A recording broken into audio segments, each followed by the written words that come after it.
A few years back, I decided to move out of my mother's house. I had a girlfriend at the time, and eventually she moved in with me. We were both 19, and we were still in the honeymoon phase of our relationship. Where we lived was pretty small and only had a few restaurants. And the other thing was, we were introverts, so we liked staying in our apartment. Being that we always stayed in our apartment and lived in a small town, we always ordered Doordash from the same places. We didn't have many choices. One night we were in bed and I was feeling a little frisky. I turned on a Nightmare Files YouTube video because his voice usually gets her in the mood. So that's exactly what happened, like clockwork. I turned on one of his videos and she was all over me. Anyway, we were hungry and I ordered some food on Doordash. While waiting for our food, my girlfriend fell asleep. She was worn out. There was a Wingstop near our place and I would always order from there. It was always the same dasher every time. So there was some trust there. In the delivery instructions, I put the code to get in the building. I picked the option where it cost more to get there quicker, but 30 minutes went by and still nothing. I was already notified that my food was picked up about 15 minutes ago. But then I noticed that the delivery driver was right by my apartment building on the Doordash map and has been there for about 8 minutes already. I looked outside my third-story window. Then I saw the same car that always delivers here. The lights were on and the car was running. I went to my bathroom real quick and all of a sudden, I heard my buzzer go off as if someone was at the front door downstairs and wants to get in. That's weird because the only person I was expecting was the DoorDasher, and he has the code. I walked to the intercom and I said, hello? Can I help you? Yeah, it's your DoorDasher, and I got jumped by some guy. He took my phone and the screen was unlocked, so at this time you should maybe call the cops. He's on his way up to your apartment. I buzzed the actual Dasher up, and as he was saying that, there was a knock at my door. All I heard after this was, "Hey, it's your DoorDasher. I have your order." I didn't say anything. Then another knock. I told him just leave it, and then he said, "Nah, I can wait. The people around here look pretty sketchy." I then told him it's okay and I'm not dressed. I told him to leave after that. Then there was a pause. "So, what exactly are you wearing?" And the guy started messing with the door handle trying to get in. I had a complete brain fart. I forgot to call the cops. At the same time, my girlfriend is limping out of our room, asking what was going on. Then I heard tussling and fighting outside our apartment door. I told her to go in our room and call the cops. I opened the door and the DoorDash guy was getting choked and beat up on the ground by the crazy guy. So I did what anyone else would do in the situation. I closed the door and I ran back in the apartment. That dude was so big. There was no need for both of us to get beat up or killed, so I'm good. I heard the fighting stop, and then there were more knocks at the door. "Hey, it's the DoorDasher. I have your order." I thought to myself that this guy was out of his freaking mind. My girlfriend yelled from the other room that the police should be here soon. I looked out of my peephole as we were waiting, and the guy was just standing there, while the real DoorDash guy was laid out on the floor. The cops got there pretty quick and arrested the guy. When they got there, the DoorDash guy stood up and he told them what happened. So when he pulled up, he was updating something in his phone for DoorDash.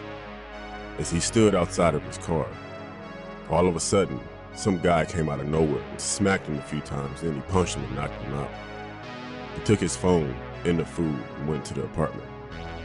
I don't know who that guy was and why he chose us, but I'm glad that DoorDasher warned us.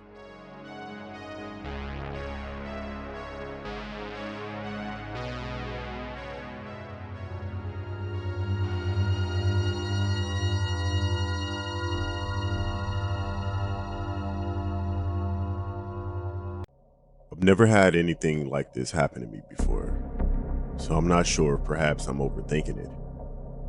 I'm a relatively short girl, which is why I didn't even want to go outside and see if it was just a matter of the guy wanting to personally hand over the food.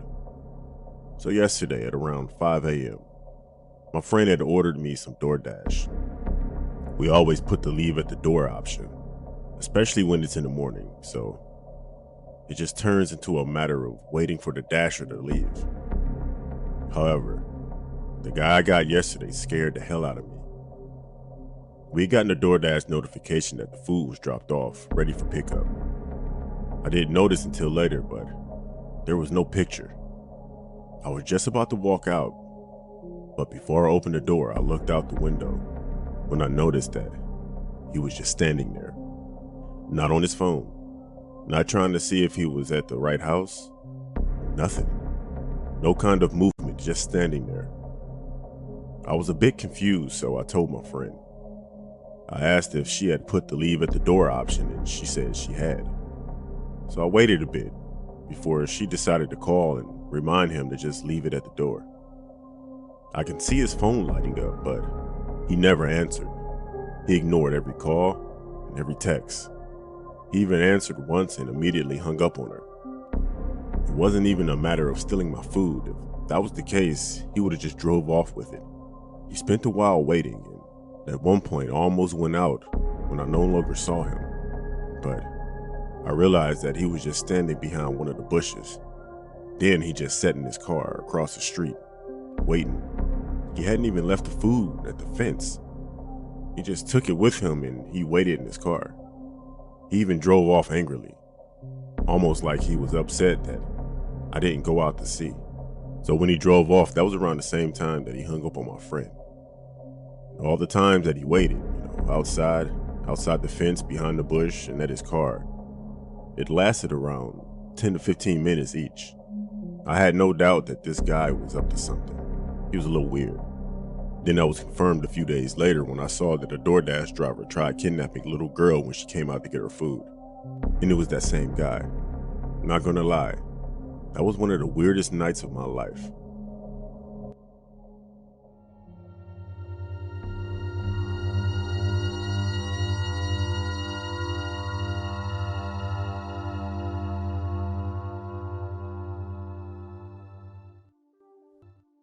This happened about a year and a half ago. I was at work, night shift, a little past midnight, and I ordered some DoorDash for myself and my supervisor since it was her birthday.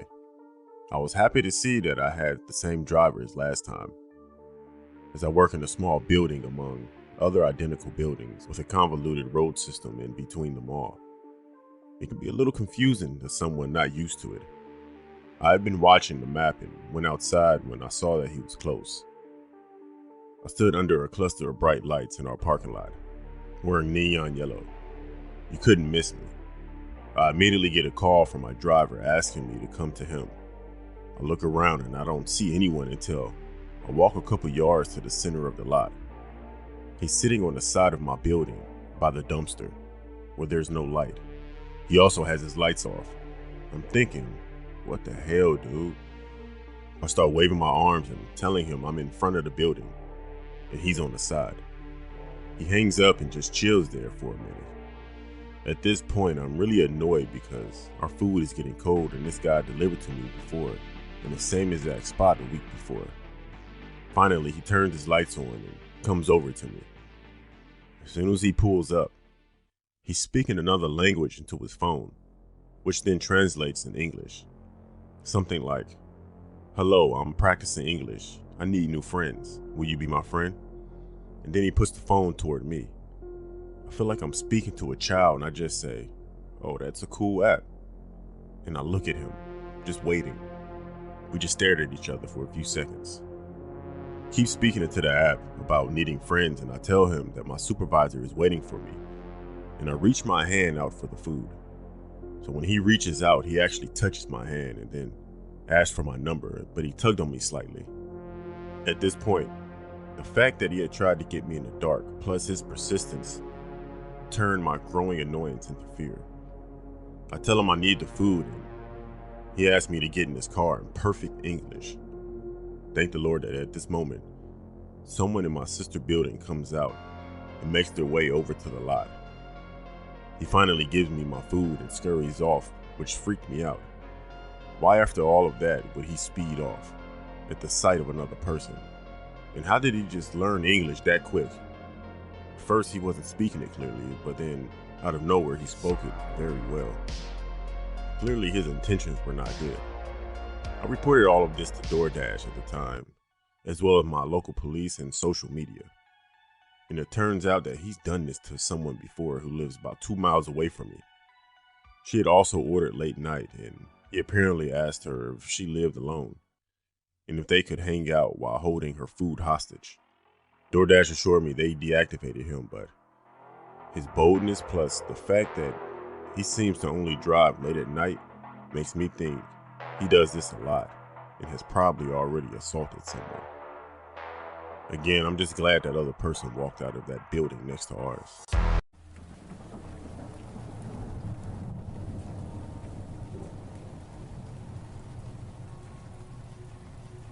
I'm a female, age 22, and a few years ago I used to work at a Chick-Fil-A. It was my first ever job, and I lived with my parents in a neighborhood nearby. I would walk to and from work every day because it was only a 15-minute walk and I didn't have a car. Both of my parents used the only cars that we had, and part of the reason I was working there was to save enough money so that I could buy my own. I was part-time and would work all sorts of hours. Mainly, I would work in the afternoons and nights on weekdays and earlier on the weekends. On one night, probably 4 months or so after getting the job, I was working pretty late. I think I got off at like 10 p.m. and then I left the restaurant to walk home. This wasn't uncommon at all, and by now the restaurant and the area were pretty quiet. This particular Chick-fil-A was near a few larger stores and a couple of other restaurants. I would take the sidewalk to the residential area less than a mile away, and my house was back there. As I left that night and started to walk on the sidewalk, I saw this one guy that was standing out in the Chick-fil-A parking lot. Before I had started walking 10 feet, the guy began approaching me. I had never seen him before, and I didn't know what he wanted. I was still wearing my Chick-fil-A clothes, and I had clearly just left the building, so I thought maybe he had a question about Chick-fil-A. I guess that's what I was hoping, because I had a bad feeling. The man walked closer, and then he reached me. I was sort of nervous, but I tried to act calm. When he got to me, he said hi in a friendly tone. The man said that he had noticed that I walked home every day from work and told me that it could be dangerous to walk alone at night. He said that he wanted to walk me home. It seemed pretty weird to me. I told the guy that I was fine and I was capable of getting home by myself. I had walked home by myself countless times, many of them at night. He asked if I was sure, and I said yes. The guy seemed disappointed, but then sort of walked away off into the parking lot of a nearby grocery store. Then I started walking home. I kept an eye out, and the guy didn't follow me or anything. As I was walking, I realized just how weird of a situation it was. The guy said that he noticed me walking home every night. Had he been watching me? When I did make it home, I looked around to make sure I wasn't followed still. I didn't see anybody. A few days later, I worked another later shift. I got off once again at roughly 10 p.m. This night, I had been working a long time, and I wasn't thinking about the guy that I had seen the last time. He wasn't there, though. I started walking home on the sidewalk like I always did. When I made it to the end of the sidewalk on the first street, I turned and then started to go into the residential area. The streets were much darker and there were not as many lights around. I walked past an apartment building first, and then there were many different other houses. All I had to do was walk to the end of this street, take a left, go 2 blocks, and then I was home. When I was walking past the apartment building, I thought I heard a noise. I looked over after hearing it. I saw that next to the apartment building there was a tree, and I thought I saw a guy sort of behind the tree. It was like he was hiding. His head was looking between 2 large branches. The tree was probably 15 feet away and really obstructed. I could still tell that it was the same guy I had seen a few nights earlier who was hiding behind it though. I looked away immediately and kept walking. When I did, I was really worried that I would hear him walk on the sidewalk behind me. Luckily, I didn't though. I walked as fast as I could back home. When I was back, I told my parents about the situation. They agreed to drive me to and from work after that. Only a few weeks later, I finally had enough money to buy a car, and from then on, I drove to and from work. I never walked to work again, and I never saw the guy again after that either.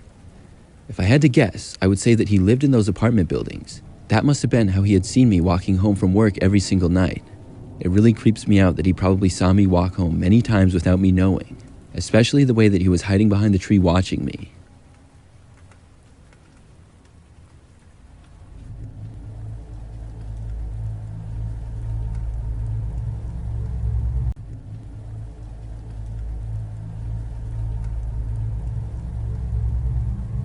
This happened a couple of months ago. It was a weekend afternoon, and I was really hungry. I went to the nearby Chick-Fil-A, which is one of my favorite restaurants. I was really craving it, but when I got there, I saw that they were very busy. The line in the drive-thru was literally going out of the parking lot, so I decided to park and then walk inside. Sometimes this is faster than the drive-thru in my experiences. When I got inside, I saw that there was a long line in there too. Lots of people were inside, and I got in line at the back. The line started moving up, and I was getting closer to ordering, but about a minute after I got there, somebody got in line behind me. When they did, they got uncomfortably close. I felt like they were invading my personal space. I could tell that it was a man and that he was really tall, but I didn't turn around and look at him. When the line moved up, he did too, and he remained a really close distance away from me. He wouldn't move, and it was kind of annoying. I didn't want to be rude and tell him to back up, but he was probably less than a foot away from me. I inched closer to the people in front of me. When I did, the guy seemed to move up as well. Within 2 minutes probably, it was already my turn to order. I walked up to the register and finally away from the guy. I ordered and then walked over and waited. As I was waiting, I looked around casually. I saw the guy who had been standing so close to me. It had to be him. There was only one really tall guy there. He was standing about 10 feet away from me now. As soon as I looked at him, I saw that he was already looking at me. I then looked away. The guy had kind of big glasses and short hair. Several of us were just standing around waiting for food. When my name was called, I went up, got the food, and then left. All of my frustration from the guy being really close to me and staring at me was now gone. I was just really excited to finally eat. When I walked out the door though, somebody walked out right behind me. When I got outside, I noticed who it was. The tall guy that was standing really close to me. He didn't even have any food in his hands. As I walked to my car in the parking lot, the guy walked right behind me. I unlocked my door, and as I was getting inside, I saw the man go to the car right next to mine. That was his car. I started my engine, and he started his. I sat there waiting for him to back up first, but he didn't. He looked over at me a couple of times, I could tell, but I didn't look over at him. I didn't want to see him. After maybe 2 or 3 minutes, both of us just sitting there in our running cars, I turned mine off. I was kind of concerned at this point, and I thought maybe the guy would try to follow me home or something weird. After turning my car off, I opened the door and got out. There was a Target store right by the Chick-Fil-A. In fact, their parking lots connected. I figured I could walk in there and maybe lose the guy. I really didn't think he would follow me inside still. But when I started walking to the Target, he got out of his car and started following me. I made it about halfway through the Target parking lot and then looked behind me and saw the guy was still right there. He was maybe 10 feet away. I was frustrated and really tired of this guy. I took a few more normal steps and then turned around, and out of nowhere, I sprinted all the way back to my car. I looked behind me to see if the man would sprint as well. He turned around and faced me, but looked confused and did not chase after me. I kept running though. I'm sure if anybody saw me, they thought that I was really weird, but I didn't care. I made it back to my car, started it up, and left. I was able to make it home just fine without being followed. I don't think I have been to that Chick-Fil-A ever since. I don't know what that guy's deal was either. How long would he have followed me, and what would he have done?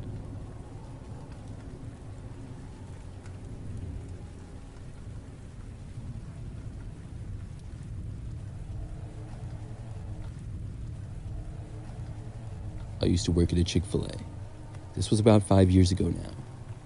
One night, I worked until close. We were pretty busy that night, but by the final hour of work, the restaurant was basically empty. All of the customers were in the drive-thru. We had a couple here and there come inside, but not too many. I had been working, taking customers' orders. When it was just about time to close, I got out the mop to clean the floors. This is something that I often did as we were closing. I would clean the dining area and make sure that any customers knew that we were closing, if there were any. There appeared to be nobody in the dining room as I mopped. But then, as I looked around, I thought I saw a man. We had a play place at our location in the back of the dining room area. It looked as though there was a guy hiding in the play place. There was like a toy car that you could go inside, and it was connected at the top of the slides and other things that kids could play on. I could see the man's head looking out from the car window, then he ducked down. I was not happy to see this. As I mopped the floor, I hoped that the guy would leave, but it was clear that he wasn't planning on it. I decided that I would have to go over and tell the man that he had to get out of here. Adults were not supposed to be in the play place, first of all, And second, we were closing. I walked over and into the play place. I couldn't see the man at all now. When I got to the structure, I called out asking if the guy was okay. I got no answer. I moved back and looked to the window of the toy car again. I saw a man's face briefly appear for just a second.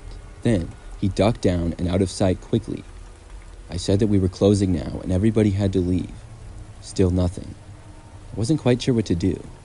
I decided to go back and tell my two coworkers who were still here what was going on. When I got back to the front counter area and was walking behind it, I heard some noise.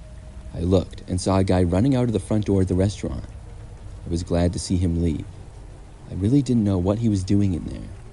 After that, I finished up mopping the floors. Then I left. As I was walking out to my car, I saw the guy again.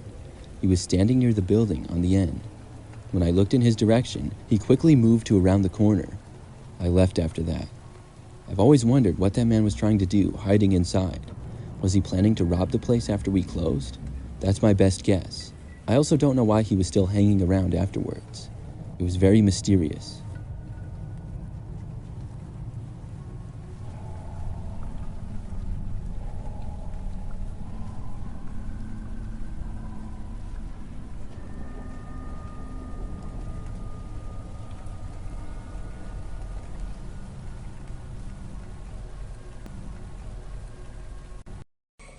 When I was in college, I was broke with hella debt from different credit cards, so I decided to start an OnlyFans.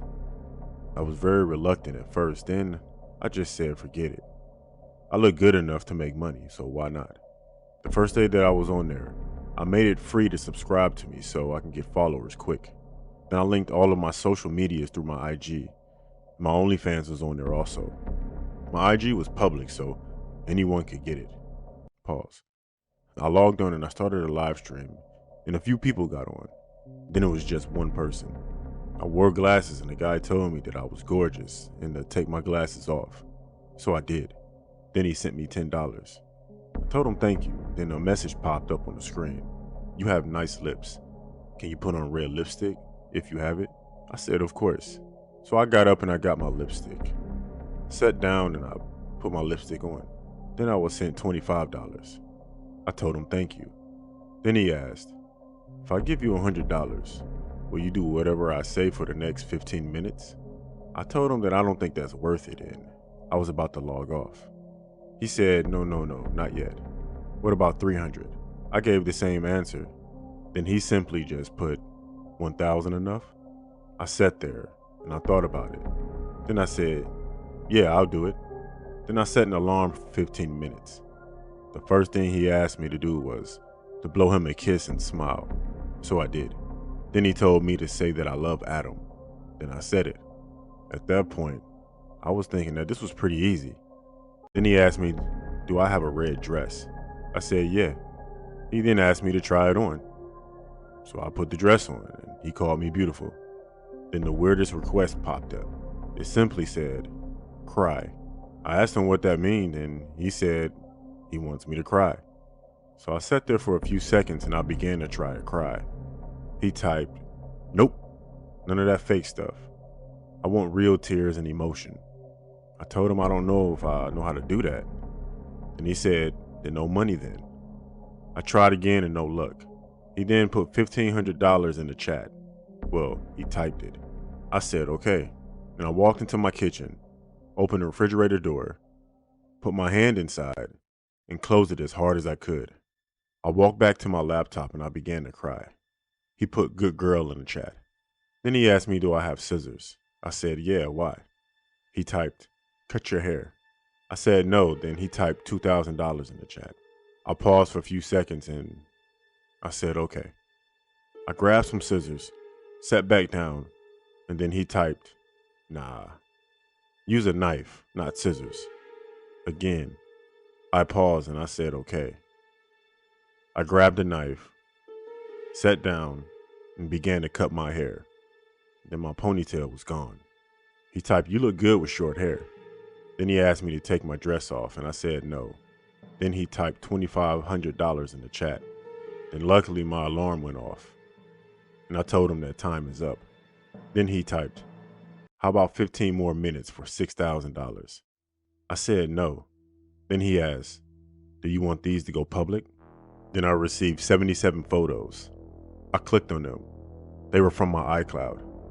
I asked him how he had my photos, and he typed, "If you don't do what I say for 15 more minutes, everyone that you know will see these photos." I told him, "Yeah, right," and I closed my laptop. And no lie, a few minutes later, I received over 50 text messages from family and friends that they saw my photos. My landlord told me not to worry about the rent, and that he didn't know I was working with a dump truck back there, and that I was thicker than a bowl of oatmeal. I don't even know what that means. And after that, honestly, I never went back on the OnlyFans. I went and got a real job, something safer. I became a stripper. But anyways, I changed my whole iCloud and everything. But that was the weirdest night of my life.